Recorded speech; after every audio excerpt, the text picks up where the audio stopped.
Everybody, this is Dr. Jahi Issa. It's been a while since I've come to you. A lot has happened. Oh my God. I went through 2 weeks of the ADDI conference, Dr. Eric Khanna's organization. And then in the midst of that, there was an attack.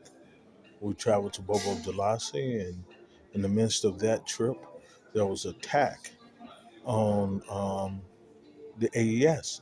12,000 well financed, well informed soldiers invaded Mali, killed the Minister of Defense, and lots of other people. There was an attack on the heart of the AES. The goal was to balkanize Mali, and then they were going to hit Burkina Faso and Niger next. And we must be prepared for an attack on Burkina Faso. Um,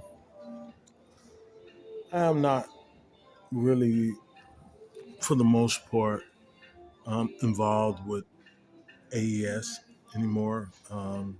That's another story for another time. Just going to focus on um, putting out information about Burkina Faso and what's going on. There's been a mobilization now for the country of Burkina Faso where they're requesting that all young men and women between the ages of 18 and 25 be mobilized for war. They're trying to get 100,000 soldiers by the end of the year. And I think this is good because war it is. We cannot expect the imperialists and historical enemies of African people, both European and Arabs, who have um, ravaged Africa for almost 1,000 years. I made a Twitter post saying that, against all odds, the EES has formed and stayed alive. Um, and it hasn't been easy. It hasn't been an easy move for the AES. And so, this is what we're dealing with here in Burkina Faso. Um, but one of the good things about being with the ADDI is that we got to see the youth of the country building this almost 200-mile highway, a 370-kilometer highway, I think, um, which is over 150 miles.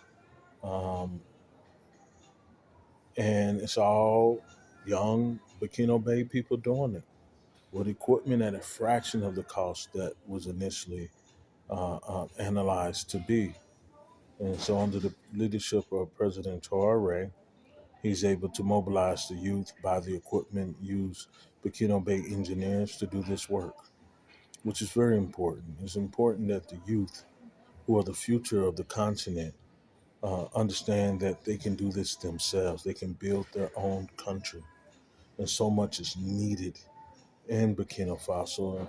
So when you have such enormous opportunities, you're going to bring in a lot of people who claim that they're coming for a righteous cause, but they really are coming with the intentions of the imperialists or the white supremacists, as we say in the U.S.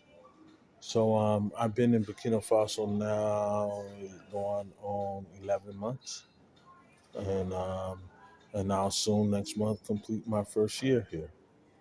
Um, my paperwork for my permanent residency has not been finalized yet. There's a lot of stuff going on here.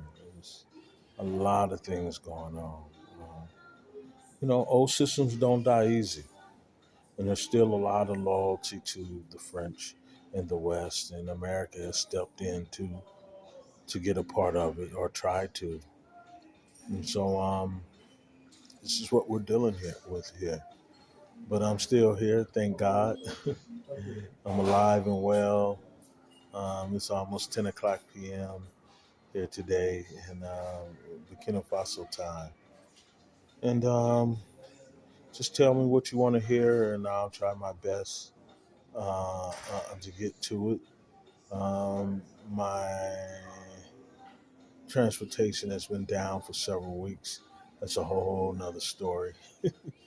It's not to a fault of my own. It's just constant tampering by the enemy of human progress. May do I need to say anything more? But I'm still here. I got my feet. I can get in a taxi, and I quite often ride with the people. Local transportation. I'm on the bus, and on the local shared taxis. Six people in a taxi. It's tight. And I'm a big guy, I'm a big man. But, I'm just happy to be here with you guys and talk to you guys and share with you my experience. I promise try to do this a few times a week. More videos on what I'm doing and my daily life here. And it's just been a lot. Since January, it's been like non-stop. I know I make it look easy, but it ain't easy. People sometimes hit me up and say, I'm jealous. I wish you were here. No, you don't. Because you don't know what's here. You don't know what real war looks like. You don't know what it feels like to know that any day there can be a coup d'etat and you can be killed. So don't say that. Because some of us are living in a social media fantasy without understanding the geopolitics of what's going on in Burkina Faso. It's real here. It's real. And the only thing that these youth have, who are 70% of the population, is President Touareg. And he's becoming more and more a man with few friends, trying to represent the best of the African world against all odds. And the West is still here buying off people, as they supposed to do, because they're not going to give this up without a serious fight. And so, this is Dr. Issa. I'm here. Um, no, I'm not working yet. I still rely on the donations of people like you. So I'll put my cash app up if you want to make a donation. It's greatly appreciated. And if you want me to do something for you, just let me know. And I often tell people, look, the United States has labeled Burkina Faso as a category 4. That means that if there is war and an invasion, they're not going to get U.S. citizens out because you shouldn't be here under their definition. And so I'm here because of my refugee political asylum status. I had to flee the U.S. for fear of my safety. And the U.S. Hands are everywhere. It's still the world's global power, so it's everywhere. So,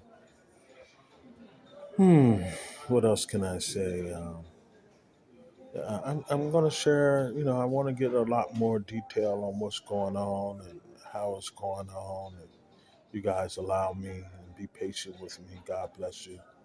And, support me so that I can put out some good daily content. My daily content is really about my support, my financial support I get from you guys.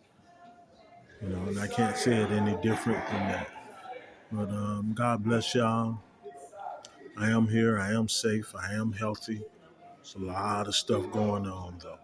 But I give all praises to God and my ancestors, my mother, Laverne Fingers, my fathers, Samuel Armstrong and Theodore Lee.